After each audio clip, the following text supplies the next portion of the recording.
Yeah, there is. So, People have left, I found that people have left the restaurant. oh, they left town? Oh, okay. I never can never tell. I guess how many copies to make. I mean, sometimes I'm short, sometimes it's certainly enough today. I would think, where are you going for Thanksgiving? To my parents in Boca. The long drive. Yeah. We're going there after work, or we're going to Boca, not to your parents. Oh, okay. My niece. Okay. My son is sending me Thanksgiving gifts. I think I'm going to send Matt. Nice. We're going to send Matt if he's not leaving the lobby. He'll probably eat it in his hat.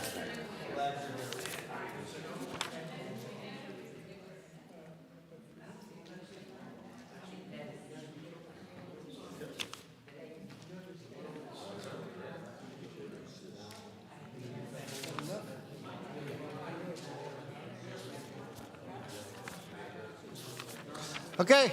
Good Shabbos. Here we go. Make sure. So we'll start in a moment. When we start, will be Parshat Toldot. Torah portion this week is called Toldot. We'll start right from the beginning, chapter 25, verse 19, which is chapter 25, verse 19. It's page 272 if you have the Saperstein, which you probably don't. That's what I have. Okay, here we go. V'shamru v'nei Yisrael et ha-Shabbat Lasod et ha-Shabbat Ledorotam berit olam V'shamru v'nei Yisrael et ha-Shabbat Lasod et ha-Shabbat ledorotam berit olam Beni uvein v'nei Yisrael oti leolam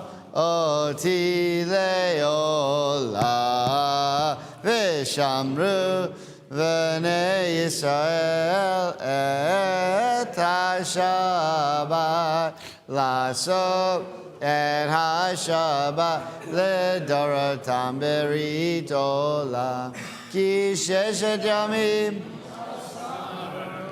asa Adonai et ha-shamayim ve'et ha'aretz v'shamru v'nei Yisrael et ha-Shabbat Lasod et ha-Shabbat ledorotam berit olam Uvayom hashvi shavat vaynafash shavat vaynafash shavat vaynafash v'shamru v'nei Yisrael et ha-Shabbat Lasod et ha-Shabbat ledorotam berit olam Baruch atah Adonai Eloheinu melech haolam borei peri hagafen Amen. L'chaim.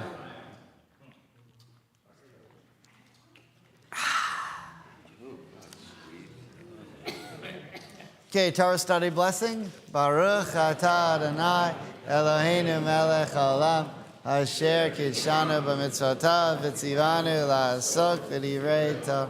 Amen. All right. Paul, Yom Holedet Sameach. Happy birthday. Yesher koach. So, celebrating Paul's birthday today. Happy birthday. Very nice. Mazal tov. All right. All right. 22 again. Year of Refuah and Osher. All right. And Shalom, God willing. All right. So, Toldot, dealing today with Jacob and Esau and their relationship with their father Isaac at the end of Isaac's life. Now, there's a lot riding on this story. This could have been the end of the Jewish people right here. In fact, anything that would have tripped up the avot, or the imahot, the matriarchs or patriarchs, that would have been the end of the Jewish experiment right there. And who knows what would have happened. We might have led to another flood and had to destroy everyone again because the rest of the world was not on a good path. So, one of the things that we see in the Passover Seder is the famous line, "My father was a wandering Aramean." So who does that refer to? It refers to Laban. Laban was the brother of Rebekah, and he was a wandering Aramean. And he wanted to destroy Jacob and keep Jacob, even though it was his son-in-law, he wanted to keep him away from monotheism and lead him towards his way of idolatry. And if he would have succeeded in doing that, then there wouldn't have been Bnei Yisrael. There wouldn't have been the children of Jacob growing up with the monotheistic, and that would have been it. Because when the Torah says Jacob, I was talking about this a little bit last night. When the Torah says Jacob, it's a microcosm. Because Jacob's name is changed to Israel, and Jacob's the father of the Jewish people. So when you're talking about Jacob, you're talking about Judaism, the Jewish people. And if Laban would have turned Jacob, that would have been turning all of Israel. Now again, now you have the birthright. Why is Isaac able to give out the birthright and not Abraham? Because Abraham didn't inherit the land of Israel. God told Abraham, your son is going to inherit the land of Israel. So Isaac inherits it, which means it's his to give out. So he's going to give it out to either Jacob or to Esau. Now think about this. And it's incredible that we're dealing with this today. By the way, if you didn't hear what I said last night, and there's a pretty good chance you didn't, although we're getting better. The stickers are working. It's definitely getting better. It's definitely getting, actually last night, great attendance.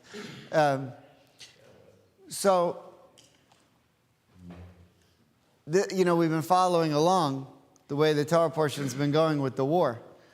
And, I was there on Tuesday with 290,000 of my closest friends. Some of you were there too. And the Torah portion this week says, Rebekah says to Jacob, after they trick, we're going to look at the trick where he says, dress up like you're Esau, and you'll go and you'll fool your father Isaac, because Isaac is blind and he can't tell who you really are. So you're going to go and trick him. But after that, he's going to try to kill you, so you're going to need to run away. And when you run away, you're going to go to my brother's house. My brother's name is Laban. So you're going to go to his house, which is Beit Laban, the house of Laban. But Laban in Hebrew is Lavan, and Lavan means white. Beit HaLavan is how in Israel they say the White House. So what Rebekah tells Isaac in this week's Torah portion, what she tells Jacob, who is Israel, who is the Jewish people in this week's Torah portion, go to the White House. Literally, that's what she says. Go to Beit Lavan, go to the White House this week and ask a foreign power to protect you. And if you read the Or HaChaim in the 1700s, who wrote a commentary on this, that's exactly what he says.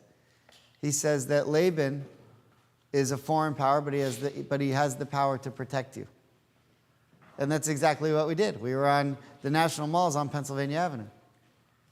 So we went to the White House to get protection from a foreign power, which we are. It's amazing. I mean, every week the Torah portion is played out this way. The question is that the Torah portion is following this sort of wet Torah portion will be more. Well, I want to tell you something. And I don't know how this is going to play out, because they say this war is going to go on for like another year until they're able to completely destroy Hamas. But you can't help but notice that Hanukkah is coming up. You can't help but notice. So it'll be very interesting to see what miracle hopefully is in store. I hope we find the hostages today. We don't have to wait until Hanukkah. But a miracle is coming. A miracle is coming. It's only a couple weeks till Hanukkah. We're in Kislev. This is the month of miracles. So God willing, Another Entebbe is coming, God willing. All right. Now, the original point I was hoping to make before I got sidetracked on the same topic is if Isaac inherits the land of Israel, which we know because God tells Abraham, your son will inherit the land of Israel, and it wasn't Ishmael, it was Isaac. That was the whole point of the Akedah, was you're the prototypical sacrifice on the Temple Mount of Jerusalem. This is your land, Isaac. That's why he never leaves the land his whole life. Now he has it to give at the end of his life. He's got to give it to Jacob or to Esau. And what we know is that Isaac favors Jacob and Isaac favors, all these names are driving me crazy. Isaac favors Esau and Rebekah favors Jacob. How do we know that? Because the Torah tells us. Okay, so they're both prophets. They're both, Isaac and Rebekah are both prophets. All these people are prophets, except for maybe Esau. So now, if Isaac favors Jacob, listen to how consequential this is. If Isaac, favors Esau, it's unreal. I'm losing my mind. I need a chart. I can just point to it. If Isaac favors Esau, and Esau, as he's supposed to because he's older, gets the birthright, then not Jewish people, Israel, do not inherit the land of Israel. That's what's riding on what we're about to look at. So if Rebekah has to say, trick your father, so that the rest of human history, the Jewish people inherit the land of Israel, Rebekah says, you know what, in this one case, Zagazun. This is what it has to be. Okay. So what we're about to look at is pretty consequential.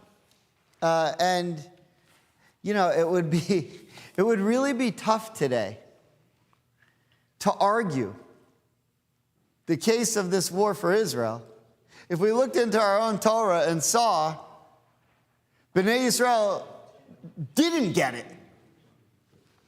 By the way, then we could all move to Hawaii and live happily ever after, and we'd be fine. We wouldn't have to deal with this madness. But I always want, why couldn't God have just given us Maui, or Kauai? Yeah, it's a little cold. It's a little cold. Yeah, I don't know. I've always kind of thought Puerto Rico got a bad rap. But on the other hand, we're outside of the commentaries. Directly from the Torah, we have evidence of this supposed evilness Of Esau? It's not really there. Okay, that's just my point. Yeah. The event of deceiving, I understand what you're saying, I accept it, but on the other hand, I have a very hard time adjusting and accepting this deceit. So, yeah, right. So, I think there's one indication that is much easier to deal with. And it is true that the rabbis make Esau out to be way, way worse than the Torah. Of course, they're not making this up. They really believed it. But here's the issue. Why Ishmael isn't as bad as Esau. Well, what does Ishmael do? Worships idols. So does Esau. And we see that by the women he marries and how much they vex Rebekah and Isaac. And the fact that look at the lengths that Isaac went to find Rebekah. Look at the lengths that Jacob goes to. He works 20 years as a slave to Laban to marry Rachel and Leah. And here's Esau doing the one thing that you can't do if you want to be in this line, and that's not be monotheist. He's worshiping idols. So even if you don't believe the rest of this, Rebekah knew the whole Jewish experiment is over if you go with Esau because he's an idol worshiper. And we have that problem. And then he goes later and he finds another wife from the line of Ishmael, which is another problem. And that's in the Torah. So that's a big problem. But yeah. So with Rebekah's end, perhaps the end justifies the means, and by the Of same course. token, that destroying Hamas justifies going into the Negev, you know, and doing what you have to do, hopefully to eliminate them without, you know, a lot of collateral Yeah. damage. That's basically what I said last night. But so you did it more succinctly.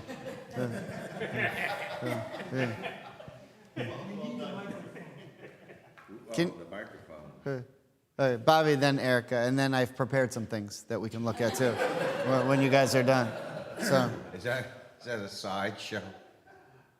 It seems as though our people, the survival of our people, foundation of the survival of our people is predicated upon deceit and avoiding heredity in the Torah. in the Torah. Yeah. I mean, look, this is it's a weird story.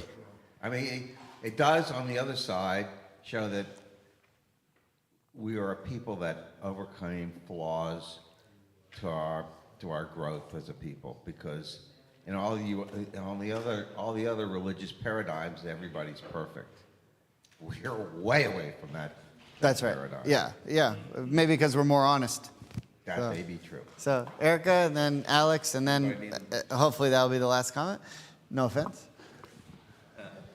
Very short.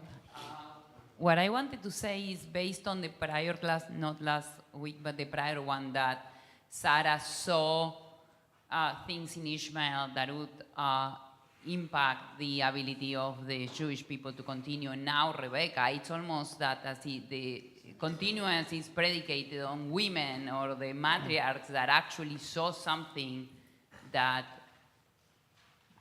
for whatever reason, other people Listen, weren't seeing. listen. So, Okay. I don't want to make a feminist statement, but it seems very coincidental.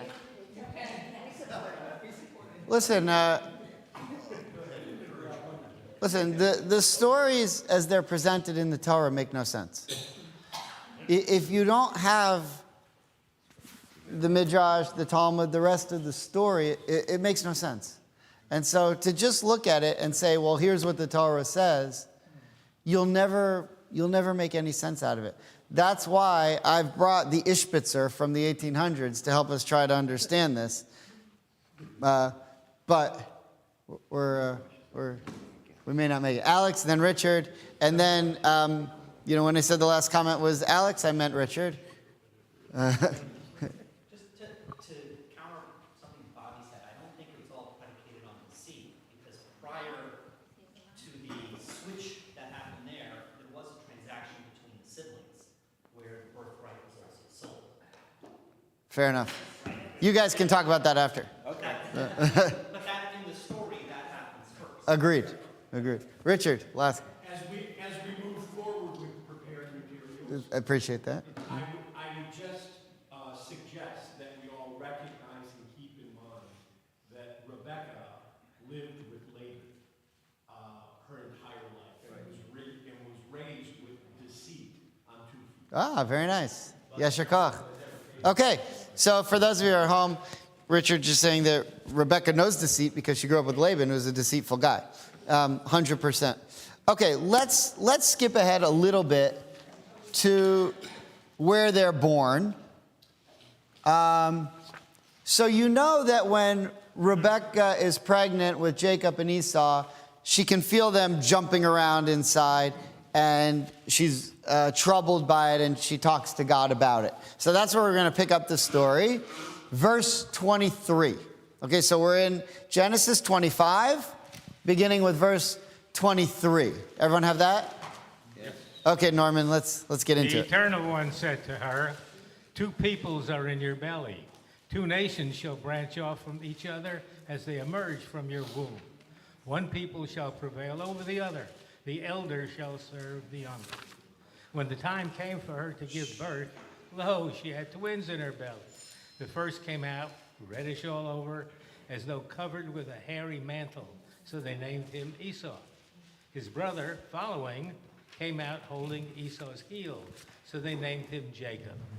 Isaac was 60 years old when they were born. Okay, so, Rebecca feels all this trouble in her stomach. how does she know that she has twins? What did the sonogram say? How did she know that it was twins? She wouldn't have known. So what happened was, when she would walk by a house of Torah study, the yeshiva of Shem and Aber, she felt Jacob kicking. And when she walked by a place where people were worshiping idols, she felt Esau kicking. And she thought, it's the same one. He's going to worship God and idols. He's not going to get it. And so she says, if I have one who worships God but also worships idols, then I have nothing. So when God tells her, no, you have twins, one's good, one's bad, she says, okay, I have at least one. So from the very beginning, she knew that Esau, one of them inside of her, was bad. And how did she know which one was bad? Because God tells her the ones that come, the younger one is going to be the one that's served by the older, sorry. So when Esau pops out first, she knows, you're the one that's been kicking every time I walk by. Someone's barking at the moon and painting themselves purple. That's you. And every time I hear someone saying, love your neighbor as yourself, give charity, give the corners of your field, that's the one that's holding the heel. Make sense? Okay, so that's where we are so far. But when she finds out in verse 23, no, it's twins, she says, oh, okay. Then I do have one that I can pass the covenant through, which is all we need. And it's all she gets. Okay, so that's all we have. Let's keep going. When the boys grew up, Esau became a skillful hunter, a man of the outdoors. But Jacob was a homespun man, keeping to the tents. Okay, verse 27 is their entire childhood as recorded by the Torah. That's all you get. Their entire childhood was the lads grew up, and Esau became a trapper, and Jacob became someone who hung out in the tents. Now, what does that mean? If you look at Rashi, the first source of on the sheet, Edith, would you mind reading the first Rashi? And they grew. And they grew, and Esau was. So long as they were young, they could not be distinguished by what they did, and no one paid much attention to their characters. But when they reached the age of 13, one went his way to the houses of learning, and the other went his way to the idolatrous temple. Okay, so here's what happened. Notice their age. So, the bar mitzvah's over. The DJ wraps up, right? They've passed out the last of the, toys and stuff, or basketball jerseys, or whatever they were giving out. And up until their bar mitzvah, look what Rashi says. They could not be distinguished by what they did. They were both kids. And you're not held accountable for your sins until your bar or bat mitzvah. So up until they're 13, okay, they were sort of indiscern. You couldn't really distinguish them too much. But once it got to the point where Isaac and Rebekah sat down with them and said, okay, now you have a bar mitzvah. What does that mean? It means now your sins count against you.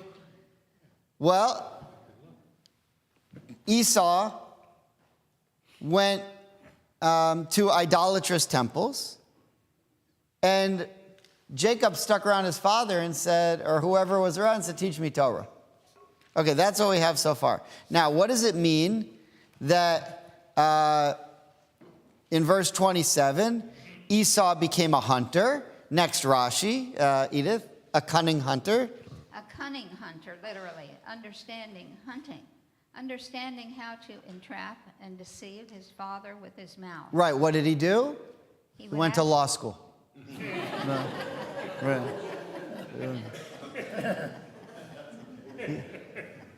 He said, you may be stronger than me, but I'm smarter than you, right?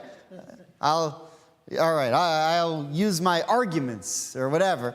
But no. So he says, as a hunter, when it says he's a hunter, what Rashi's painting a new picture for you. And I know this drives you crazy because you want to just determine who Esau was from what it says in the Torah, but Rashi's setting up this whole scenario for you. And what he's saying is Esau, from the time that he was 13, wasn't so much of a hunter in the field, he was a hunter with his words, right? He would entrap, right? Entrap, not animals, and deceive his like, in order to hunt an animal, you have to trick the animal a little bit, right?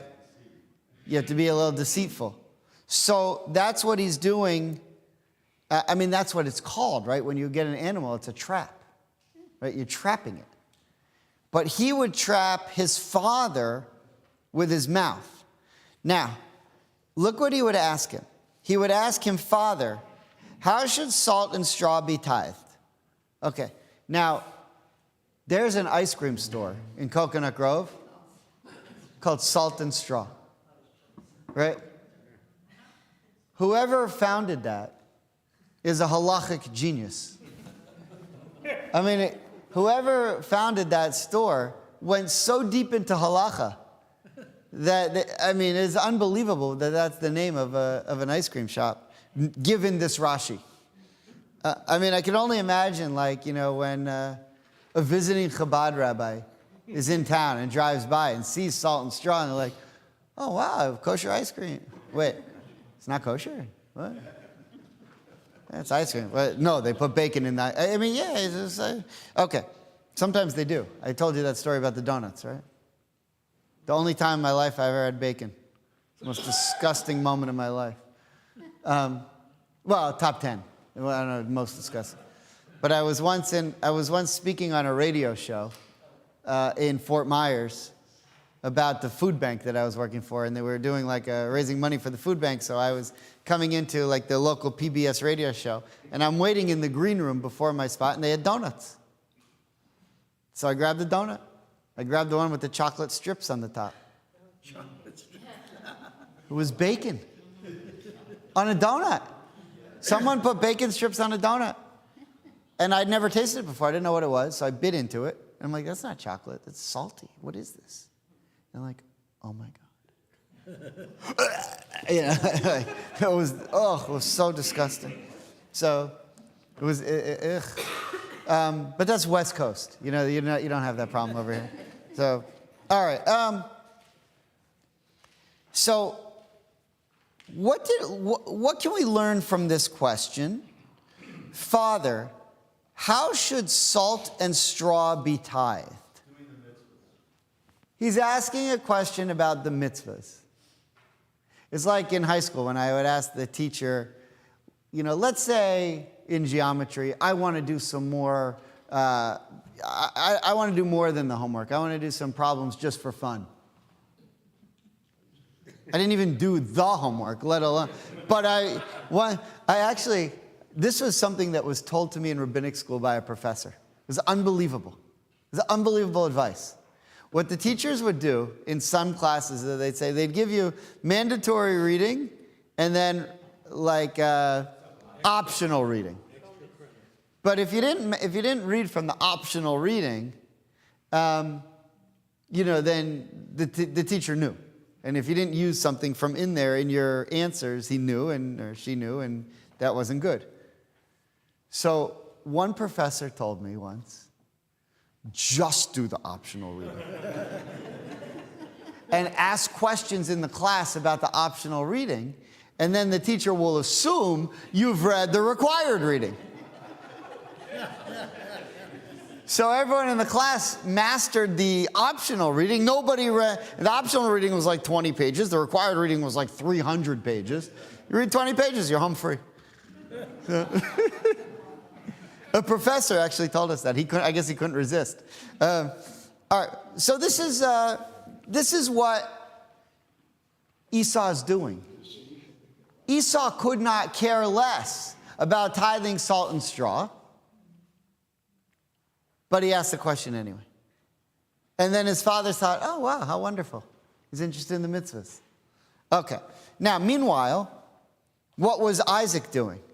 Isaac was actually studying, Jacob was actually studying Torah. Should use the Hebrew, maybe it'd be easier for him. Yaakov was actually studying Torah. Where? In tents. Tents are a code word in the Torah for studying Torah, in that tent of Shem and Eber. And when they weren't studying Torah, they were reviewing movies. Right? Shem and Eber. All right. Shem, you know what Shem in English is? Siskel. Siskel.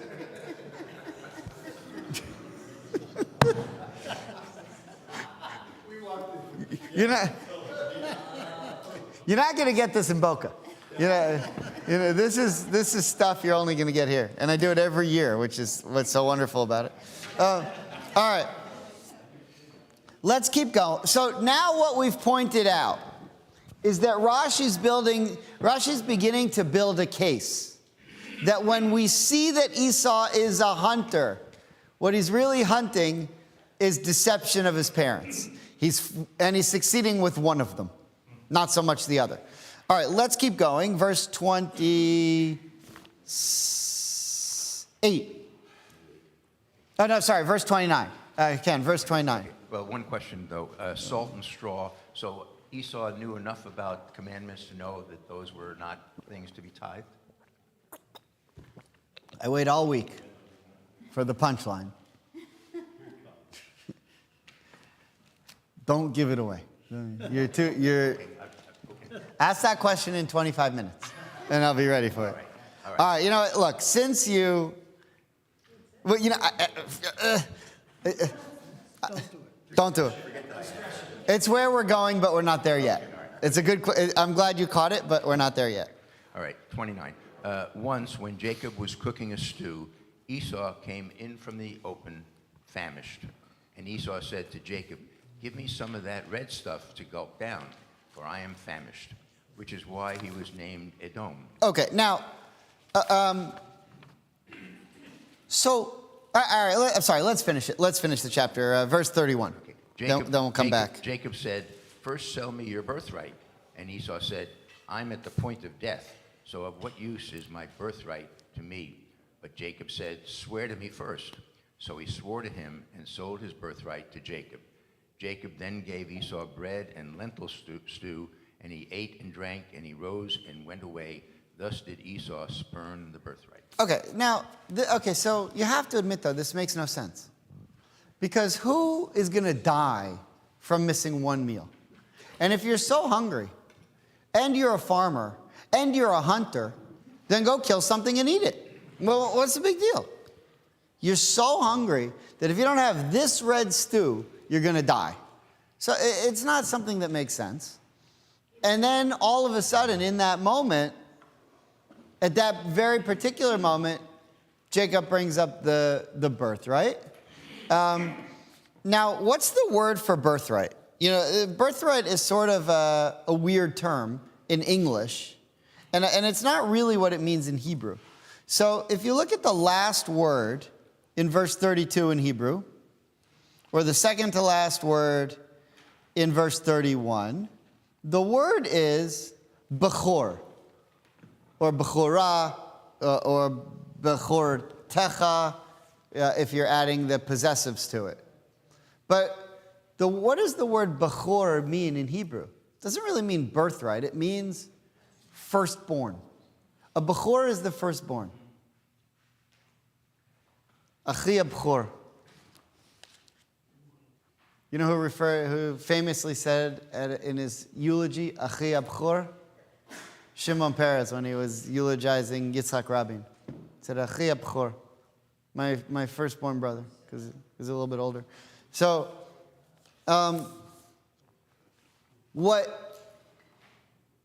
here you have, at this consequential moment, why is it consequential? Just because he's hungry?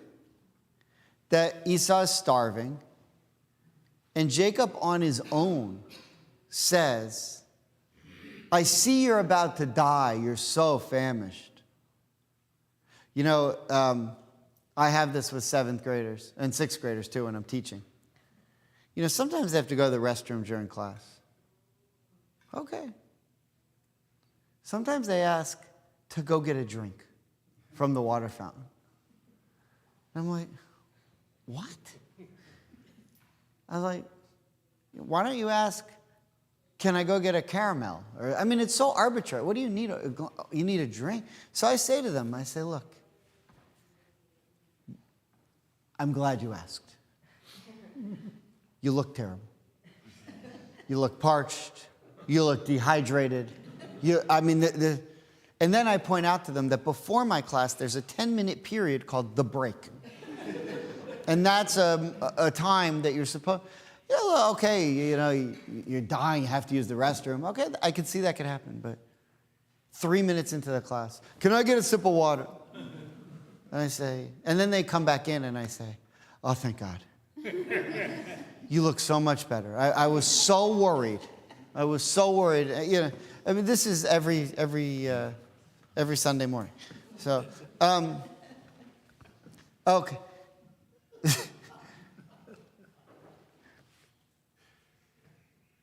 And what happens is they start cracking up because they know that they don't need it. They could probably go 6 weeks without a drink of water. But they have to, at that moment, I'm so thirsty. Okay. All right. So what is this? What was he so faint? So look at Rashi, verse 29. If I go back to the Torah portion, it says, Rashi, verse 29, Jacob boiled a stew and Esau came into the field and he was exhausted. Okay, exhausted from what? What was he so tired from doing? And if he knew he was going to be so tired, maybe he could have ordered a pizza. Maybe he could have had something waiting for him. He's relying on his brother to give his... Here's my plan. I mean, how well thought out is this? I'm going to go on this journey that's going to make me so tired that if I don't eat something when I get back, I'm literally going to die. And so I'm going to rely on my brother who's going to demand my entire inheritance over this meal. Maybe if that's the journey you're going on, you pack a sandwich. You have something ready. I mean, it makes no sense. So why is he so tired? Hang on 1 second. Rashi, verse 29, he was faint through murdering people. Just as you mentioned faintless in connection with murder, for my soul fainteth before the murder. So what does Rashi do? He does two things. He looks in the Tanakh, the rest of the Tanakh, and we see where else is someone tired like this, with the Torah using that word for being tired. He looks in Jeremiah. In Jeremiah, there's a clue there that says, yeah, when people are out killing, this happens to them. Tends to affect you. But also there's another clue. Why does it matter what Jacob is cooking? It could have been barbecue. It could have been Chinese night. I mean, what does it matter what he's eating? Okay, so we find out it's lentils, and we also find out the color, and we also know that Esau has red skin, and we also know that his name is changed to Edom. We find that out here. We also know that Edom means red. We also know that Esau founds a nation called the Edomites, who live in a very red area, which is the other side of the Dead Sea, where if you ever hiked up Masada in the morning at 6:30 for the sunrise, you see the whole valley turns bright red. There's a lot of red. And his name is Edom, which means red, and the food is red. And when you kill people and there's blood, it's red. And so that's what Rashi's telling you. Rashi's saying, if you look at Jeremiah, if you look at all the red, if you understand what's going on here, you see that this guy's a killer. And at that point, Jacob says to himself, I know he's older, but this is what's going to carry on the tradition. And even if you don't believe that he was killing, Jacob clearly had the impression that if I don't wrestle the birthright away from this guy, Jewish people are not in good hands. We need to get away from this guy. And that's what's happening here. Okay, now, if you look at verse 30, Rashi's got a lot more to it. By the way, Rashi's not making this up. He takes it right from the Talmud and from the Midrash. And he even quotes those places.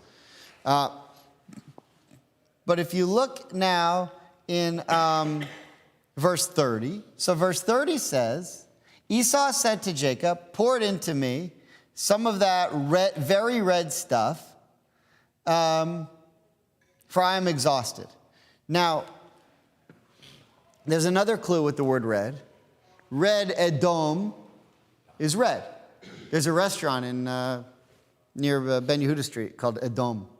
Red. You know what color the sign is? Red. Serve great lentils. I don't know. I'm just kidding. They should, though.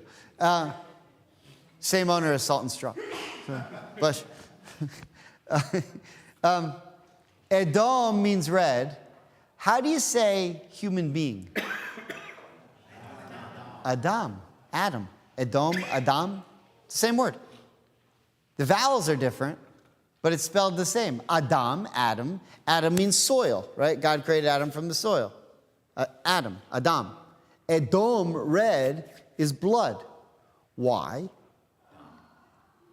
Dam, right, is dam. Very good. The word blood in Hebrew is dam. Remember the plagues?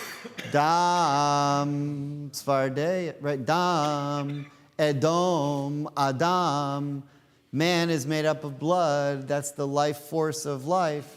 The soul is carried in the blood, according to Kabbalah anyway. So there's a connection between his name, Edom, and the blood that he's spilling. There are a lot of connections, actually. Okay, so now the red lentils. This is going to blow you away. This is really cool. Watch what happens here now. What was so special about this day? This was a very unique day. Okay, Pamela, would you mind reading Rashi on 25:30? Red lentils. This is great. Red lentils. On that day, Abraham had died in order that he might not see his grandson Esau falling into degenerate ways. Okay. One of the things that we know about the red lentils is it's something that you make at funerals. Rashi's going to explain why.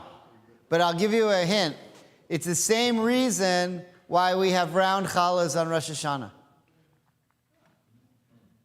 Why do we have round challahs on Rosh Hashanah? The cycle of life. Lentils are circular, at least back then. And you're going to see Rashi's going to explain it. But what we've just set up is that this is a very consequential day because Abraham has just died and Esau's out hunting while Jacob was probably at hospice.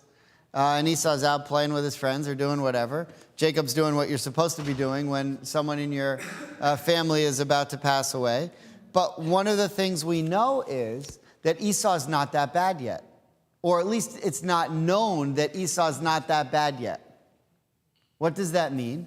It means the Torah tells us when Abraham dies, he dies at a ripe old age. Which means that, and it doesn't say that for anybody else. Even though there are other people who are way hundreds and hundreds and hundreds of years older than Abraham. Right? Noah lives to his 900s. Abraham only is 137, something like that. I forget exactly how old he was. I can never remember how old they were. So, but whatever, I think it was 137. So he dies, and it's like ripe old age. People have lived 800, when Noah was 137, he hadn't even left home yet. Noah didn't even feel he'd lived until he was in his 600s. That's funny because it's a crazy number. So 137, what's so ripe about that? Well, it means that he died at a happy moment. Well, if Esau is so horrible, how could he be so happy? So it means to say that he died right before Esau gets really bad, which is what's about to happen. By the way, you see, 1931, 1932, 1933, there was a rash of famous rabbis who died. Tons of them who died so that they were spared what was coming. A lot of great rabbis also died in the Holocaust. More than you can count. But a lot of them also died, unexpectedly. Right? So Abraham also, he dies because probably what's about to happen is Esau's about to get really bad. And even though he might have been really bad before, it was deceptive. And now it's going to become known. Okay, so let's see what Rashi says. Second sentence, this would not have been. This would not have been the, quote, good old age, which God had promised him. Therefore, the Holy One, blessed be he, cut his life short by 5 years. For Isaac lived 180 years. And he... Oh, 175. Okay, 137, 175. What's the difference? Yeah. He... what is it? Only 175. Jacob was boiling lentils to provide the customary first meal for the immediate mourners. Why should lentils be the mourners' food? Because they are round like a wheel, and mourning, or sorrow, is a wheel that revolves in the world. It touches everyone sooner or later as a why is it so hard to read? As a revolving wheel touches every spot in turn, from Bava Batra. And a further reason is, just as lentils have no mouth, the word mouth, peh, is used in Hebrew of a serrated edge. So too, mourners have no mouth. They appear dumb. For speech, greeting others, is forbidden to them. Right. Okay, so what Rashi is continuing to create here is this scenario in which something consequential, it's a very consequential day. Abraham died, and all of a sudden, now Jacob realizes something needs to happen with the birthright. Okay, so what we also see is that, and that is weird, is that Esau doesn't really care about the birthright because he's willing to give it up for one meal. Now, if it was at, the end of Yom Kippur, and I'm starving, or I don't really get that hungry anymore. There are 5-6 fast days a year. It's not that big a deal. But whatever. One day I'm just starving, and I'm ready to eat my hand, and someone says, "I got this great meal, and it's the only place I can get food, but I need your whole inheritance." Said, "I'll live. Whatever it is, I'll live. Keep it. I'm not giving you my whole inheritance. I'll give you $3, or whatever I have in my pocket, but I'm not giving you my whole inheritance." Esau says, "No problem. There's nowhere else you can get food. You can't survive one meal. First of all, there's about to be a shiva. You know how much food there's going to be? By the time wait for the Bagel Emporium guy. It's going to be packed with food. I got those chocolate-covered mango pieces and the chocolate-covered pineapple. You're going to have tons of stuff. Chocolate-covered Oreos." I'm a Shiva master. Believe me, I've been there. I know there's going to be plenty of food. You're going to be going home with lox. They're not going to want to eat it. They're going to give it to you. So you're going to give your whole birthright? And Esau says, "Yeah, no problem." Not only does he agree to trade it, but he says something else very interesting. Where is it? Verse 32. Look what he says in verse 32. "Look, I'm going to die because I'm not going to... What use to me is a birthright? I don't, what do I care about having this birthright anyway?" Now, I don't think a rational person would really think that if he misses a meal, he's actually going to die. And if he misses a meal, it's worth giving up his whole inheritance for. But what it does sound like is, I don't really care about this birthright anyway. I might as well get something for it. So what does this mean? What's going on here? Last Rashi on the page. So if you look at verse 32, Ed, would you mind reading that last Rashi? Sure. "Behold, I am in peril to die. The birthright is something unstable, for not always will the sacrificial duties be performed by the firstborn, for the tribe of Levi will assume this." Okay, so this is a very interesting prophecy by Esau. What happens is, what do you get when you get the birthright? Two things come with it. Now, in this case, the land of Israel comes with it. But also, the actual birthright includes a couple of other things. One is, you get 2 times the inheritance. So let's say there's 6 kids. There's 6 sons. You divide up the inheritance if there's 6 sons, you divide it up 7 ways. And 2 of them go to the firstborn, and then the rest of them get 1. So you get what's it's called al pi shnayim. You get double the birthright, you get double the inheritance that everyone else gets. But you're also the person in your family who has the honor of bringing the sacrifices. And that's how it was supposed to be. Until the golden calf. And at the golden calf, because the firstborn of all the tribes were sinning, with the exception of one tribe, the Levites, at that moment God said, because you've all brought sacrifices to the golden calf, you've lost the right to bring sacrifices. And instead of being the ones who help the priests bring the sacrifices, only one tribe is going to be from the priests and their helpers. And that became the Levites. The priests are from Levi. So only the Levites were then allowed, from that point forward in history, the Kohanes and the Levites to offer sacrifices, and the firstborn of every other tribe loses it. So Esau says, what do I care? My line's going to lose it anyway. Okay, so that's what we have so far. But then he goes further. Further, Esau said, what is the nature of this service? Jacob replied, many prohibitions and punishments, and many acts involving even the punishment of death are associated with it. Just as you read in the Mishnah, Sanhedrin 22b, the following priests are liable to death: those who carry out their duties after having drunk too much wine, and those who officiate long-haired.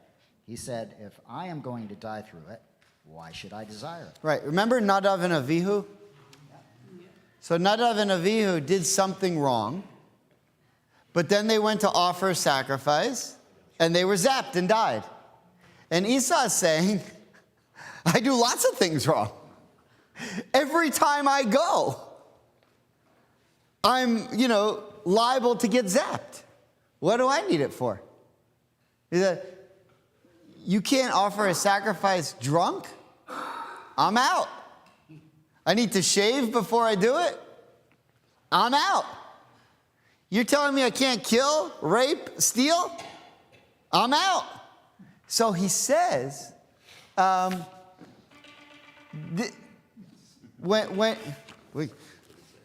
when he says, look, I'm going to die, so of what use to me is the birthright, what he's really saying is, I'm not going to die because I'm so hungry, and if I don't eat this meal, I'm going to die. He's saying, if I use the birthright, I'm going to get killed, just like Nadav and Avihu later did. You see that? It's incredible stuff. Okay, now, all of that is the story of how the birthright ends up with Jacob. But now I want to go back to the point that Ken brought up, which is in the second Rashi. Well, the first Rashi, the second source, the one that says a cunning hunter. So the second one on the page.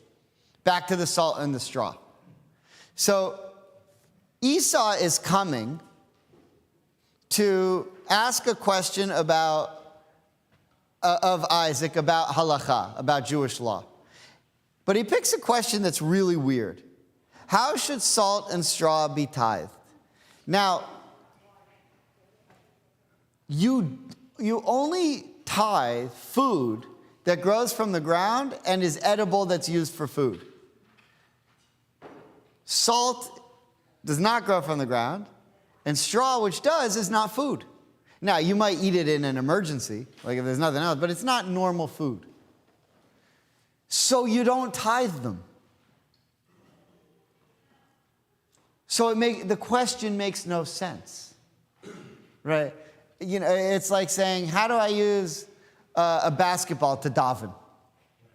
You don't. If I would say to you, how do I use tefillin to daven? How do I use tzitzit to daven? How do I use a prayer book to daven? You would answer the question. If I say, how do I use a basketball to daven? You say, you don't. Because that makes no sense. So if he comes and says, how do I tithe salt and straw? The question makes no sense. But here's the problem. It fools Isaac. It works.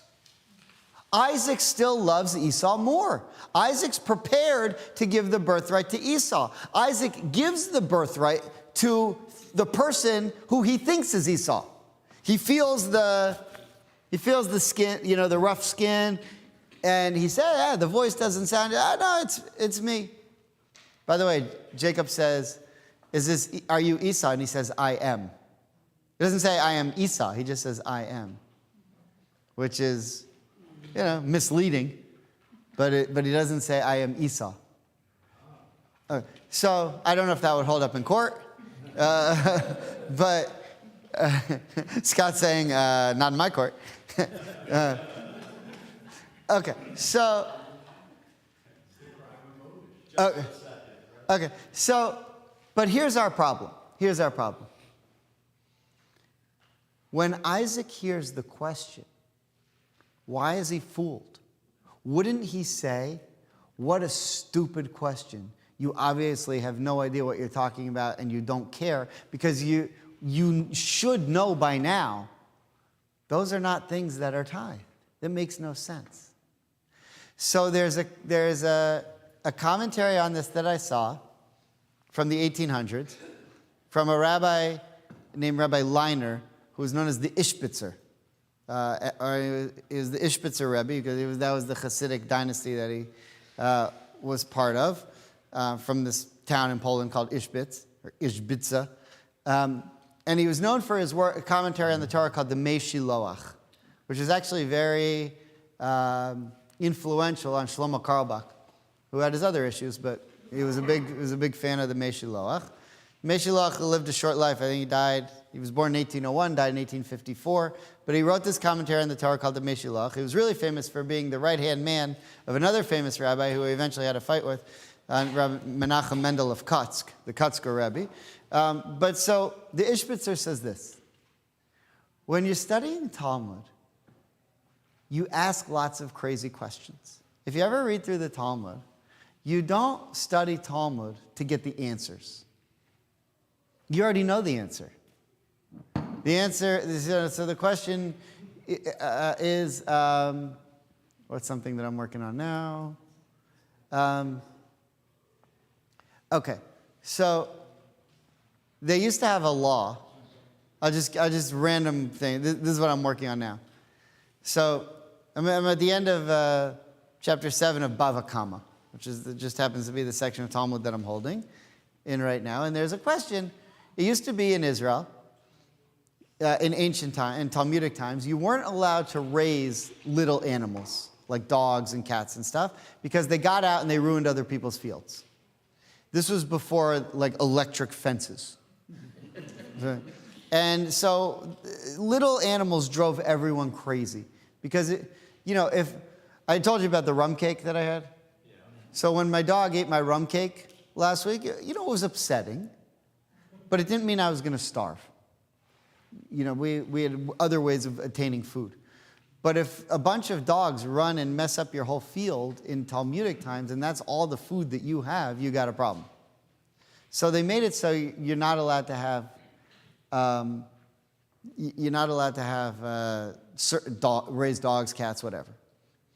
So then someone in the Talmud asks a question: what about this kind of dog? So we already know. No, you can't. So what is he really saying? Why is he asking the question? We already know the answer. The answer is already no. So he's asking a question, yeah, but this kind of dog is always blind. Or this kind of dog always breaks its legs. I'm just giving a ridiculous answer. But, it always breaks its legs if it runs, and therefore it doesn't ever move. And it always stays in one little confined area. So obviously, okay, that kind of dog's no problem because it's not going to go out and eat the food. But everyone knows 99.9% of dogs are not like that. So the rule is, no, you can't raise little dogs. But if you find a little dog like this, you don't have to kill it or whatever because it's not going to ruin everyone's food, so don't worry about it. But what the Talmud does is it asks these ridiculous questions to try to get to the root of why. So in other words, the Talmud isn't asking, what do you have to tithe? The Talmud knows, all right, here's the rule. Because it's stated in the Torah or in the Mishnah, very succinctly. The rule is, you only tithe things that you can eat and things that grow from the ground, or from trees and stuff. That's it. So someone comes and asks a question, why do you tithe salt and straw? The purpose of the way we ask those questions is so that you'll start to explain why we do what we do and why we don't do what we don't do. And so you ask these ridiculous questions to start the conversation. So when the rabbi asks a conversation in the Talmud that says, why do we tithe salt and straw? That rabbi already knows why, but he wants to start to get to the conversation of why don't we? Why is the rule only it has to grow from the ground? I mean, what if what if you attain food in other ways? Why not? That's the point of the Talmud, is not to give you the answer. We already know the answers. The point of the ants, because they're in the Mishnah, the point of the part of the Talmud that explains it, which is called the Gemara, is to try to get to why. Yeah, we know that, but why? So what Isaac thought that Esau was doing was saying, yeah, I know. I know we don't tithe salt and straw. But what I'm really asking is why? Explain to me the depth of the reasoning of the halakha. And so Isaac was so impressed with the way that Esau approached him that he thought, wow, this guy loves halakha. This guy loves Jewish law. He's really into it. So what does this show us? The depth of the deceit.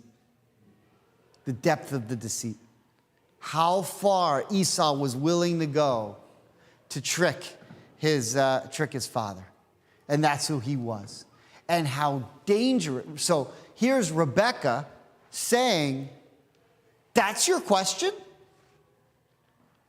You're never in the tent studying. If that's your question, why aren't you with the movie guys in the tent studying halakha all the time? Siskel and Ebert. Shem and Ebert.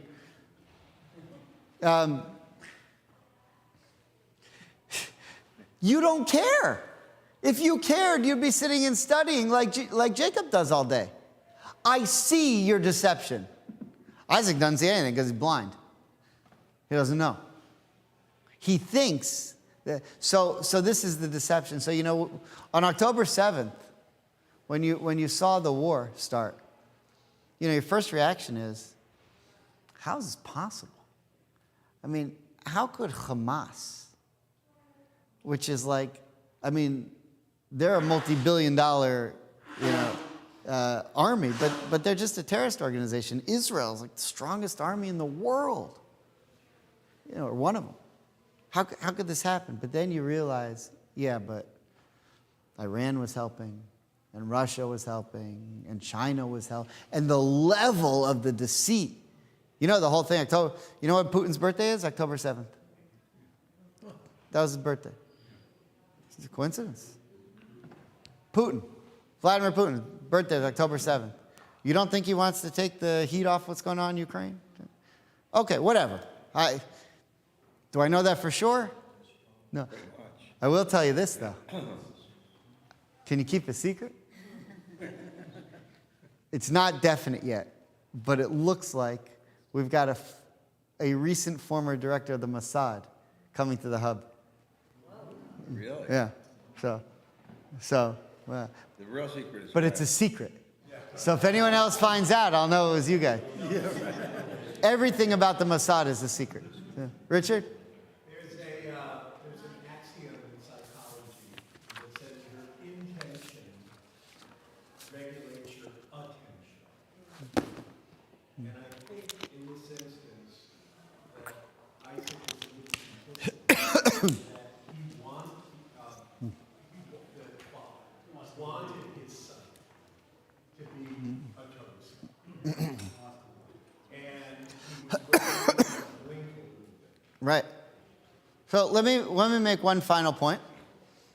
The section of Talmud that I just happened to be studying by coincidence, which is page 80, 81, Bava Kama, talks about the raising of these little animals. But then it jumps into what happened when the Jewish people conquered the land of Israel. Who conquered the land of Israel? Joshua. Right, after they came from Egypt, Joshua leads Jewish people in, Joshua conquered. So Joshua set up, it's recorded in the Talmud, 10 laws of settling the land of Israel. Now, why are these laws of what Joshua did when he conquered the land of Israel recorded in the Talmud after the discussion about little animals running around? Because what Joshua said is, what these 10 laws were, I want to set up laws so that the way we deal with each other is moral. So that we don't have animals running and eating each other's food, so that my land doesn't, extend into your... He set up, as soon as they came into the land of Israel, Joshua said, all right, before anyone goes out and anyone goes and takes a possession of any land, here are the rules of morality that you have to use to govern the land. That's how the land of Israel was set up. And what Rebekah was worried about is, if I don't do this, if I don't do this, and I don't get the birthright to Jacob, then Esau is going to inherit the land, and the land of Israel is going to be set up through deception forever. And that's not the Jewish way. The Jewish way is to set up the land and do it. And by the way, this is what pro-Palestinian people don't understand to this day.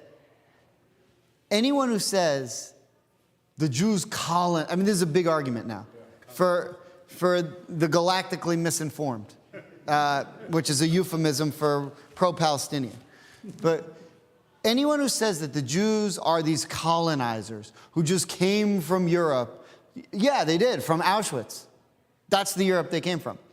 But they just came and took over and conquered the land. They bought land where nobody was living. They settled areas where nobody was living. They settled forest, swamps, and desert where nobody was. There was nobody there. And they did it every single way legally. It was all legal. Anyone could have bought that land. It was for sale. You can only buy land that is for sale. You can't buy land that's not for sale because no one will sell it to you. And why did people sell it to them? Because there's nobody there. Nobody wanted it. It was swamp. It was disgusting.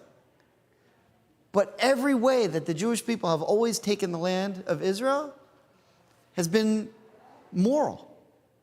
And that's the way that this is set up. So what Rebekah says is, if I allow Esau to do this and to keep the birthright, and I don't switch it to Jacob now, then everything I just said doesn't happen. And a big tenet of what it means to be the Jewish people never happens, which is the settling and the taking, making holy of the land of Israel. And what Rebekah says is, there's only one way to defeat Esau, and that's to beat him at his own game. He's going to try to deceive Isaac. No, I'm going to deceive him. And that's how the story ends. Okay, Shabbat Shalom.